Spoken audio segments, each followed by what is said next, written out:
शुरू। हालदार साहब को हर 15वें दिन कंपनी के काम के सिलसिले में उस कस्बे से गुजरना पड़ता था। स्टॉप कस्बा बहुत बड़ा नहीं था जिसे पक्का मकान कहा जा सके। वैसे कुछ ही मकान और जिसे बाजार कहा जा सके वैसा ही एक बाजार था। स्टॉप कस्बे में एक लड़कों का स्कूल, एक लड़कियों का स्कूल, एक सीमेंट का छोटा सा कारखाना, 2 ओपन एयर सिनेमा घर और 1-2 नगरपालिका भी थी। स्टॉप नगरपालिका थी तो कुछ न कुछ करती भी रहती थी। कभी कोई सड़क पक्की करवा दी, कभी कुछ पेशाब घर बनवा दिए, कभी कबूतरों की छतरी बनवा दी तो कभी कवि सम्मेलन करवा दिया। स्टॉप इसी नगरपालिका के किसी उत्साही बोर्ड या प्रशासनिक अधिकारी ने एक बार शहर के मुख्य बाजार के मुख्य चौराहे पर नेताजी सुभाष चंद्र बोस की एक संगमरमर की प्रतिमा लगवा दी। स्टॉप यह कहानी उसी प्रतिमा के बारे में है, बल्कि उसके भी एक छोटे से हिस्से के बारे में है। पूरी बात तो अब पता नहीं, लेकिन लगता है कि देश के अच्छे मूर्तिकारों की जानकारी नहीं होने और अच्छी मूर्ति की लागत अनुमान और उपलब्ध बजट से कहीं बहुत ज़्यादा होने के कारण काफ़ी समय ऊहा-पोह और चिट्ठी पत्री में बर्बाद हुआ होगा और बोर्ड की शासना अवधि समाप्त होने की घड़ियों में किसी स्थानीय कलाकार को ही अवसर देने का निर्णय किया गया होगा और अंत में कस्बे के इकलौते हाई स्कूल के इकलौते ड्राइंग मास्टर, मान लीजिए मोतीलाल जी, को ही यह काम सौंप दिया गया होगा, जो महीने भर में मूर्ति बनाकर पटक देने का विश्वास दिला रहे हैं। Stop para. जैसा कि कहा जा चुका है, मूर्ति संगमरमर की थी। टोपी की नोक से कोट के दूसरे बटन तक कोई 2 फुट ऊंची, जिसे कहते हैं बेस्ट, और सुंदर थी। नेताजी सुंदर लग रहे थे, कुछ कुछ मासूम और कमसीन फौजी वर्दी में। मूर्ति को देखते ही दिल्ली चलो और तुम मुझे खून दो वगैरह याद आने लगते थे। इस छुट्टी से यह सफल और सराहनीय प्रयास था। केवल एक चीज की कसर थी जो देखते ही खटकती थी। नेताजी की आंखों पर चश्मा नहीं था, यानी चश्मा तो था लेकिन संगमरमर का नहीं था। एक सामान्य और सचमुच के चश्मे का चौड़ा काला फ्रेम मूर्ति को पहना दिया गया था। स्टॉप हालदार साहब जब पहली बार इस कस्बे से गुजरे और चौराहे पर पान खाने रुके, तभी उन्होंने इस लक्षित किया और उनके चेहरे पर एक कौतुक भरी मुस्कान फैल गई। वाह भई, यह आइडिया भी ठीक है। मूर्ति पत्थर की, लेकिन चश्मा रियल। जीप कस्बा छोड़कर आगे बढ़ गई। तब भी हालदार साहब इस मूर्ति के बारे में ही सोचते रहे और अंत में इस निष्कर्ष पर पहुँचे कि कुल मिलाकर कस्बे के नागरिकों का यह प्रयास सराहनीय ही कहा जाना चाहिए। महत्व मूर्ति के रंग रूप या कद का नहीं, उस भावना का है, वरना तो देशभक्ति भी आजकल मजाक की चीज होती जा रही है। Stop para. दूसरी बार जब हालदार साहब उधर से गुजरे तो उन्हें मूर्ति में कुछ अंतर दिखाई दिया। ध्यान से देखा तो पाया कि चश्मा दूसरा है। पहले मोटे फ्रेम वाला चौकोर चश्मा था, अब तार के फ्रेम वाला गोल चश्मा है। हालदार साहब का कौतुक और बढ़ा। वाह भाई, क्या आइडिया है। मूर्ति कपड़े नहीं बदल सकती, लेकिन चश्मा तो बदल ही सकती है। तीसरी बार फिर नया चश्मा था। हालदार साहब की आदत पड़ गई, हर बार कस्बे से गुजरते समय चौराहे पर रुकना, पान खाना और मूर्ति को ध्यान से देखना। स्टॉप। एक बार जब कौतूहल दुर्दमनीय हो उठा तो पान वाले से ही पूछ लिया, क्यों भाई, क्या बात है? यह तुम्हारे नेताजी का चश्मा हर बार बदल कैसे जाता है? पान वाले के खुद के मुंह में पान ठूसा हुआ था। वह एक काला, मोटा और खुशमिजाज आदमी था।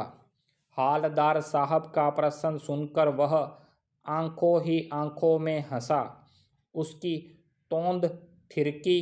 पीछे घूमकर उसने दुकान के नीचे पान थूका और अपनी लाल काली बत्ती सी दिखाकर बोला, कैप्टन चश्मे वाला करता है।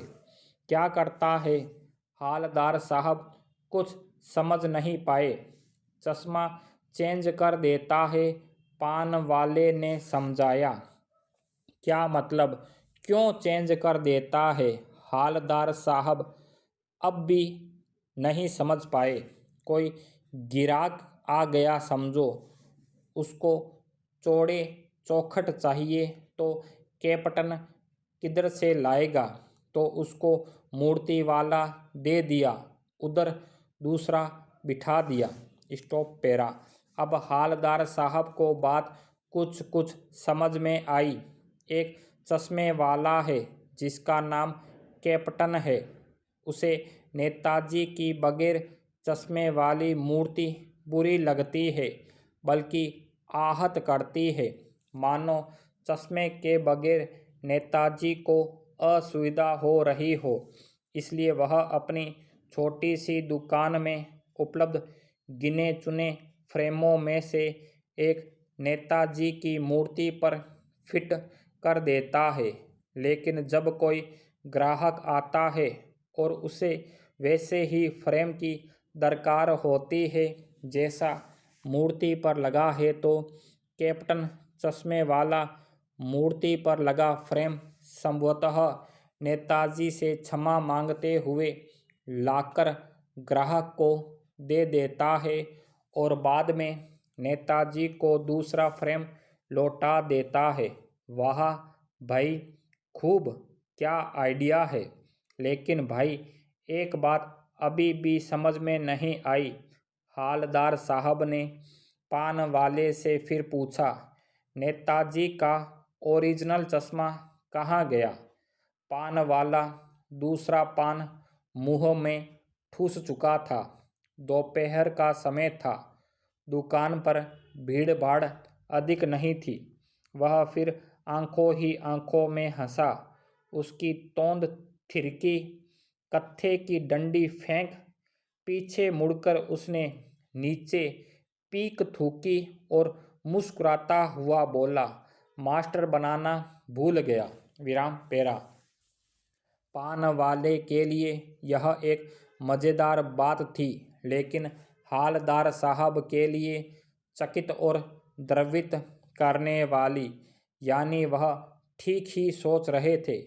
मूर्ति के नीचे लिखा, मूर्तिकार मास्टर मोतीलाल वाकई कस्बे का अध्यापक था।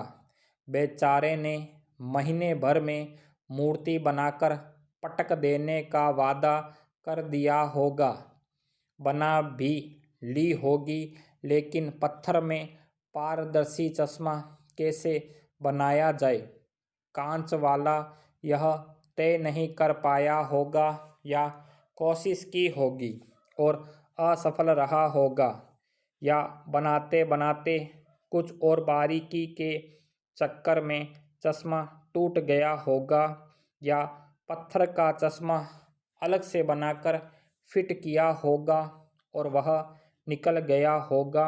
उफ! हालदार साहब को यह सब कुछ बड़ा विचित्र और कौतुक भरा लग रहा था। इन्हीं ख्यालों में खोए खोए पान के पैसे चुकाकर चश्मे वाले की देशभक्ति के समक्ष नतमस्तक होते हुए वह जीप की तरफ चले, फिर रुके, फिर पीछे मुड़े और पान वाले के पास जाकर पूछा, क्या कैप्टन चश्मे वाला नेताजी का साथी है या आज़ाद हिंद फौज का भूतपूर्व सिपाही? पान वाला नया पान खा रहा था। पान पकड़े अपने हाथ को मुंह से 1.5 इंच दूर रोककर उसने हालदार साहब को ध्यान से देखा, फिर अपनी लाल काली बत्ती सी दिखाई और मुस्कुराकर बोला, नहीं साहब, वो लंगड़ा क्या जाएगा फौज में, पागल है पागल। वो देखो, वो आ रहा है, आप उसी से बात कर लो, फोटो वोटो छपवा दो उसका कहीं। हालदार साहब को पान वाले द्वारा एक देशभक्त का इस तरह मजाक उड़ाया जाना अच्छा नहीं लगा। मुड़कर देखा तो अवाक रह गए। एक बेहद बूढ़ा मरियल सा लंगड़ा आदमी, सिर पर गांधी टोपी और आंखों पर काला चश्मा लगाए, एक हाथ में एक छोटी सी संदूकची और दूसरे हाथ में एक बांस पर टंगे बहुत से चश्मे लिए अभी अभी एक गली से निकला था और अब एक बंद दुकान के सहारे अपना बांस टिका रहा था, तो इस बेचारे की दुकान भी नहीं, फेरी लगाता है। हालदार साहब चक्कर में पड़ गए। पूछना चाहते थे, इसे कैप्टन क्यों कहते हैं, क्या यही इसका वास्तविक नाम है, लेकिन पान वाले ने साफ बता दिया था कि अब वह इस बारे में और बात करने को तैयार नहीं। Full stop.